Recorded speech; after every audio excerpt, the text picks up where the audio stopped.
मुफ्ती साहब, जो बात एच.एस. रावत साहब ने उठाई ना, उसका मसला वो इजिप्ट और इंडोनेशिया और भारत और जापान और पाकिस्तान का मसला नहीं, क्योंकि इस्लाम जो है वो राष्ट्रों की सीमाएं कहाँ मानता है?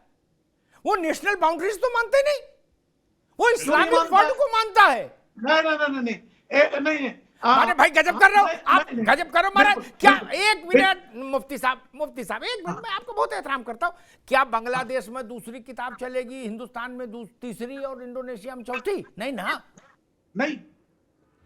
हाँ देखिए, हाँ वतन के मामले में देखिए इस्लाम का क्लियर कट मैसेज है। अरे ये तो अम्बेडकर जी कह गए, ये बात ये तो डॉक्टर भीमराव अंबेडकर कह गए कि इस्लाम जो है वो नेशनलिटी को नहीं मानता, वो इस्लामिक वर्ल्ड को मानता है। नहीं, क्यों नहीं मानता? इस्लाम ने कहा, अम्बेडकर जी से लड़ो जाके महाराज, मुझसे क्या लड़ो। ठीक है, नहीं आपसे नहीं लड़ता। पैगंबर ने कहा है कि आप जिस मुल्क में रहते हैं, जिस वतन में रहते हैं, आप उस वतन की इज्जत करिए, आप उस वतन पे मर मिट जाइए। अब बताइए, सुनिए, हिंदुस्तान और पाकिस्तान से जब जंगें हुई हैं, क्या भारत का इस्लाम ये कहता है कि सारी धरती आपकी अल्लाह ने दी है। इस्लाम तो ये कहता है, इस्लाम ये कहता है कि सारी जमीन ऊपर से नीचे तक, आसमान से जमीन तक, ये आपके लिए, आपके इस्तेमाल के लिए। और आप ऐसा ना कहो भैया, बाकी कहाँ जाएंगे? रावत साहब आप गलत थ्योरी दे रहे हैं, ऐसा कहीं नहीं है। इस्लाम ये कहता है। ठीक, एक मिनट मुफ्ती साहब अभी रोकूंगा मैं, मनोज पंडित की बात। मनोज पंडित जी, अमिताभ जी, ये तो जो बार बार लोग कहते थे कि भाई अयोध्या में सबूत कम है इसलिए मुकदमा ही से बात आएगी, यहां सबूत जरूरत से ज्यादा हो गए थोक में, बोले नहीं सबूतों से क्या होता, हमें तो फैसला चाहिए, ये तो रिपोर्ट है, रिपोर्ट और फैसले में अंतर है। मनोज पंडित जी। अमिताभ जी, सबूत भी है, रिपोर्ट भी है, चीजें भी हैं जी, सब कुछ होगा। और हम तो ये कहते हैं कि जब सच्चाई है तो दिखेगी, पूरे देश को दिखेगी, जनता को दिखेगी, पर इनको नहीं दिख रही है, इनको नजर नहीं आ रही है। वो क्यों नजर नहीं आ रही है? क्योंकि इनके हित की बात नहीं हो रही है, इसलिए प्रॉब्लम आ रही है। ये अभी आप ये देखिए, पूरे हिंदुस्तान की नहीं, पूरे वर्ल्ड की बात आप कर लीजिए। अभी एक नुपुर शर्मा जी ने एक बयान दिया था जिसपे पूरे मुस्लिम कंट्रीज और पूरा वर्ल्ड एक हो गया और पीछे पड़ गया चीजों को लेके। आज अगर बात होती है तो ये चीज उसको मानने को तैयार नहीं है। तो ये तो मानना पड़ेगा। अगर आपसी समझौते से माने तो बहुत अच्छी बात है। अभी बोला रावत जी ने कि अब सीधे सीधे चले जाएंगे तो इज्जत बची रहेगी, चीजें बची रहेंगी, और अगर टेढ़ा घूम के जाएंगे तो कोई फर्क नहीं पड़ता। भाई हमने इतनी लड़ाइयां लड़ी हैं और लड़ेंगे, 1-2 साल 4 साल और लड़ेंगे, पर लेकिन जो सच्चाई है इस विवाद को आने वाली पीढ़ी को ट्रांसफर करके नहीं जाएंगे। ये विवाद इसी पीढ़ी में खत्म होगा और इसी के सामने खत्म होगा और अभी इसको निपटारा किया जाएगा इसका। मैं समझ गया, मनोज पंडित जी का इशारा समझ गया कि सारा कार्यक्रम काशी मथुरा दोनों का 29 से पहले हो जाना है, मैं समझ गया। ठीक है रंजना जी, मैंने एक बुनियादी सवाल कहा था, थोड़ा अकादमिक किस्म का प्रश्न था, मुफ्ती साहब ने उसको दूसरे वे में ले गए। मैंने कहा था कि इस्लाम नेशनलिटीज के बाउंड्रीज के बाहर को नहीं मानता। उसका एक ताजा उदाहरण दे दूं, छोड़ो औरंगजेब ने क्या कहा और कुतुबुद्दीन ऐबक क्या कह रहे थे। 22 जनवरी को अयोध्या में रामलला की नए विग्रह की प्राण प्रतिष्ठा हुई। 23 जनवरी को ऑर्गेनाइजेशन ऑफ इस्लामिक कॉर्पोरेशन है, 57 देशों का संगठन है, यूएन के बाद सबसे बड़ा संगठन है विश्व का, देशों का। उसने लिखत पढ़त में निंदा प्रस्ताव जारी किया कि नहीं किया? भाई 57 देशों को एक साथ दर्द कैसे हो गया बताओ? 57 देशों को दुबई में मंदिर बनना था, दर्द क्यों नहीं हुआ? नहीं रंजना जी, ये 57 देशों को अगर एक साथ दर्द हुआ, इसका मतलब वो नेशनल बाउंड्रीज नहीं मानते, वरना मसला अयोध्या का है और 57 देश छाती पीट रहे। उन देशों से क्या लेना देना भाई? हम मंदिर राम का बनाए, कृष्ण का बनाए, उनको क्यों तकलीफ? रंजना जी, ये 65 वर्षों के बाद हमने अपने उस स्थान को न्यायालय के माध्यम से, हमने न कहीं कलेक्टरेट चीटी, न हम सड़क पर लड़ने गए, जो 57 देश है ये बाउंड्रीज को बिल्कुल नहीं मानते हैं। और अगर 57 देशों में जो किताब पढ़ी जाती है, जो इनकी पवित्र कुरान शरीफ है, उसमें कहीं भारत का जिक्र हो, गंगा यमुना सरस्वती का जिक्र हो, हिमालय का जिक्र हो, गोमती का जिक्र हो, किसी भारत के किसी शहर का जिक्र हो, तब तो ये बतावें। जब ये इनके कुरान में किसी का जिक्र ही नहीं है, तो इनके लिए बाउंड्रीज का कोई मतलब नहीं। इनका तो सिर्फ है कि माइट ऑफ इस्लाम स्टैब्लिश करना है, तलवार के दम पर पूरे विश्व का इस्लामीकरण करना है, और पूरा इस्लाम ही तलवार के जोर पर टिका हुआ है। इस्लाम तलवार के जोर पर आया, गलत आप झूठ बोल रही है। भारत में इस्लाम कैसा आया, भारत में बताइए। भारत में इस्लाम लाने वाले सूफिया, बाबा निजामुद्दीन महबूब इलाही, ख्वाजा मोइनुद्दीन चिश्ती। भारत का इस्लाम तलवार के जोर से आया।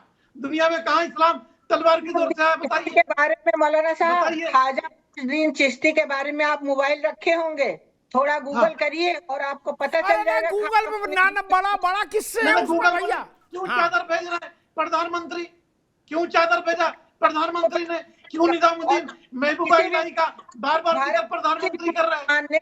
22 जनवरी 2000 मुफ्ती साहब और रंजना जी को दिखाई दे रहा है कि भारत के मुसलमानों ने ये कहा है कि हमारा एक दिन आएगा, हमारा प्रधानमंत्री होगा तो हम इसको तोड़ेंगे। अरे कौन कहा कि हमारा दिन आएगा? आज भी हमारा दिन है। भारत हमारा वतन है, भारत हमारा मुल्क है, आज भी हमारा दिन है। आज भी हमारा वतन है, आज भी हमारा मुल्क है। हमारा दिन कब आएगा? क्या मतलब है? क्या हमारा दिन नहीं है? क्या है भारत में हमारा दिन नहीं है? भारत में हमारा दिन आज भी है, कल भी हमारा दिन है। अरे भारत में जितने हम सुरक्षित हैं, भारत में जितना इस्लाम फला फूला, दुनिया में नहीं फूला, दुनिया में नहीं फैला। सुरक्षित नहीं है। पाकिस्तान में जाइए, पाकिस्तान में कोई हिंदू सुरक्षित नहीं है। भारत में तो आपको सुरक्षित, हमारी वजह से आप सुरक्षित हैं। और आपकी की दो कौम होती, शिया सुन्नी, तो आप सुरक्षित नहीं होते। पता चल जाता कि पाकिस्तान में जाइए, शियाओं के कितने साथ कितना दूर जरूरत है पाकिस्तान की। हमें क्या जरूरत है दुनिया की? हमारे बाप दादा यही, हम जन्मे यही, मरेंगे यही। भारत मेरा मुल्क है। अब भारत के बारे में जहन्नम में जाए पाकिस्तान, चूल्हे भाड़ में जाए पाकिस्तान। बिल्ला ने जब पाकिस्तान मांगा, क्यों दिया? गांधी ने क्यों दिया? हमने कहा था कि पाकिस्तान दे दो।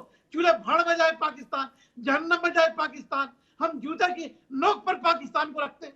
हमें क्या जरूरत है पाकिस्तान की? भारत मेरा मुल्क है, मरेंगे यही, जिएंगे यही। हमारे पूर्वज यही कहते, हम यही मुसलमान हुए। हमको क्या जरूरत है पाकिस्तान की? सही है मौलाना साहब, आपकी बात एकदम सही। आप यहीं पैदा हुए और आप यहीं मुसलमान बने। आप यही मुसलमान बने। आपके पूर्वज सब हिंदू थे, आप यही मुसलमान बने। तो कम से कम कृपा करके एक पूर्वजों की हमारे सारे पूर्वज सैयद आदम है। हमारे सबसे बड़े दादा सैयद आदम है। सैयद आदम की सारी औलादें हैं। आप भी सैयद आदम की औलाद है। हमारे पूर्वज सैयद आदम है। हम ऋषियों की औलाद हैं। हमको ये गाली मत दीजिए, हम ऋषियों की औलाद हैं। आप भी मुझे मत दीजिए, आप भी मुझे मत दीजिए, आप भी मुझे मत बोलिए। आप भी हिंदुओं की औलाद हैं। आप कौन है मुझे बोलने वाले कि आपके पूर्वज हिंदू हैं? आप बोल सकती मेरा पूर्वज सैयद आदम है। क्या कोई जन्म से मुसलमान पैदा होता है? मुसलमान बनाया जाता है। आप यहाँ मुसलमान बने। दोनों मित्रों को मैं रोकूंगा, रंजना जी को भी, मुफ्ती साहब को भी। रावत साहब जी, एक मुसलमान होते हैं क्या? एक रिपोर्ट में पढ़ रहा था, मुसलमान बनते हैं। मनोज भाई आ रहा है बस। एक रिपोर्ट में पढ़ रहा था, उसमें था कि उत्तर प्रदेश के, चूंकि आप उत्तर प्रदेश से हैं और ब्राह्मण भी हैं, इसलिए मुझे लगा आपको बताऊं। उत्तर प्रदेश में के अधिकांश मुसलमान पहले 5 पीढ़ी 4 पीढ़ी 6 पीढ़ी पहले ब्राह्मण थे, जो कन्वर्जन में आए। चूंकि सबसे पहला जोर ये था मुगलों का कि जो ब्राह्मण हैं उनको पहले कन्वर्ट करिए, और इस बात की तस्दीक कई रिपोर्ट्स करती हैं कि कन्वर्जन सत्ता के बल पर हुआ, तलवार के जोर पर हुआ। राव साहब, ये बिल्कुल सच है अमिताभ जी। मुझे हैरानी इस बात की हो रही है, आज भी पश्चिम उत्तर प्रदेश के अंदर जो मुसलमान थे उन्होंने अपना धर्म परिवर्तन बदल लिया है, पूजा पाठ पद्धति बदल ली है, संस्कार आज भी उनके वही हैं। आज भी वो अपने गोत्र लगाते हैं, पीछे चौहान, सादाब चौहान, फलाना राठी, फलाना मलिक आज भी पूरे पाकिस्तान में खोकर भरे पड़े हैं, मलिक भरे पड़े हैं, चौधरी भरे पड़े हैं, दुनिया भर के गोत्र भरे पड़े हैं और ब्राह्मण गुजरों के गोत्र भरे पड़े हैं। सारे के सारे अपने नाम लिखते हैं और ये तो गवर्नर केरल जो थे उन्होंने सारा कुछ बताया है और इनको भी अच्छी तरीके से पता है नदीम साहब को कि आज भी पूरी मेवात के अंदर, पश्चिमी उत्तर प्रदेश के अंदर और पंजाब के अंदर पाकिस्तान में जितने भी लोगों ने जबरदस्ती तलवार के दम पर धर्म परिवर्तन किया था, उन्होंने आज भी अपने मुसलमानों की तरह गोत्र के अंदर शादियां नहीं करते, वो वहां पर बचाव करते हैं। अगर कोई गुजर है तो गुजरों के वहां गोत्र बचाव करते हैं, अगर कोई राजपूत है तो राजपूतों के साथ करते हैं, वहां पर कोई जाट है तो जाट के साथ करते हैं, कोई ब्राह्मण है तो ब्राह्मण के साथ करते हैं, कोई सैयद है तो सैयद के साथ करते हैं। ये इनको अच्छी तरीके से पता है और ये जबरदस्ती कन्वर्ट किए थे। लेकिन आप है, मैंने कहा ना, दिल है कि मानता नहीं। आपका जो दिल है ना इन सच्चाइयों को एक्सेप्ट कर लेगा तो आप काफिर हो जाओगे और आपको लगेगा कि हिंदू की बात सही है। इसलिए नमुद्दीन साहब, आपको सच्चाई पता है और आपको मान लेनी चाहिए। ये जो परिवर्तन हुआ तलवार के बल पे हुआ, औरंगजेब ने किया, उससे पहले जितने भी आताताई बादशाह आए थे उन लोगों ने परिवर्तन किया। ठीक है राव साहब, ठीक है राव साहब। मैं एक प्रश्न मनोज पंडित से लूंगा। मनोज पंडित, ये पार्टी का मसला नहीं, राजनीति का, ये समाज शास्त्र का मसला है। उत्तर प्रदेश में, मैं पश्चिमी उत्तर प्रदेश में ऐसे कई मित्रों को जानता हूं, जैसा रावत साहब अभी उल्लेख कर रहे थे कि शादाब चौहान, क्या अखलाक राठी, ये फ्यूजन तो समझ में नहीं आया क्या? ये तो गंगा जमुना से भी नहीं आएगा, भाई और चारे को मिलाने से भी नहीं आएगा।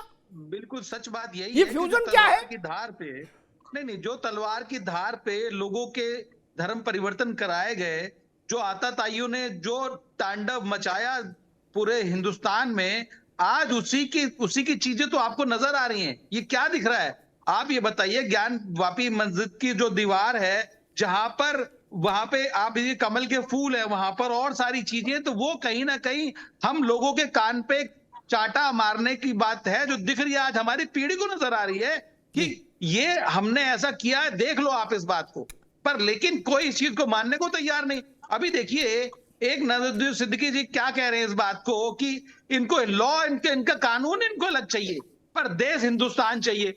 ये ना हिंदू कानून को मानने को तैयार है, ना संविधान को मानने को तैयार है, पर कहते कि नहीं, हम तो भारत में पैदा हुए हैं, भारत की जमीन पे ही रहेंगे। अरे भाई, महात्मा गांधी जी ने जो काम किया है, अगर वो गलतियां ना की गई होती तो शायद आज ऐसी नौबत ना आई होती। पर मेरा मानना यह है कि ये चीजें, हम लोग इस डिबेट के लिए बैठे हैं कि कैसे प्यार मोहब्बत से जो सद्भाव देश में कायम रहे उसको कैसे बनाया जाए, इस चीज को कैसे लाया जाए। अभी भी इतने सारे सबूत हैं, 8 से 40 पन्नों की चार्जशीट, मतलब पूरी सर्वे रिपोर्ट आई है। अब तो आप मान जाइए कम से कम कितना हमारे धैर्य की परीक्षा लेंगे, कितना आप हमारे उसको देखेंगे कि हमने कितनी आपकी बातों की कितने आपकी बातों की शर्म रखी, लाज रखी। ठीक है मनोज बाबू, ठीक। मुफ्ती साहब, नहीं, आपको लाज रखने की जरूरत नहीं है, आप लाज मत रखिए। तमाम तथ्य, तमाम सबूत आप सुप्रीम कोर्ट को दीजिए। सुप्रीम कोर्ट, और आप कह रहे हैं कि वो तो देंगे, वो तो अच्छा, क्या आपके कहने पे सबूत भी ना दें? आप मुझे बताइए, हिंदुस्तान की एक सबसे ऐसी एजेंसी, आप ये देखिए कि ऐसी एजेंसी, जिस एजेंसी ने सर्वे किया है, आप उसको मानने को तैयार नहीं है। क्या आप ये बताइए, क्या वो सबूत भी ना दें?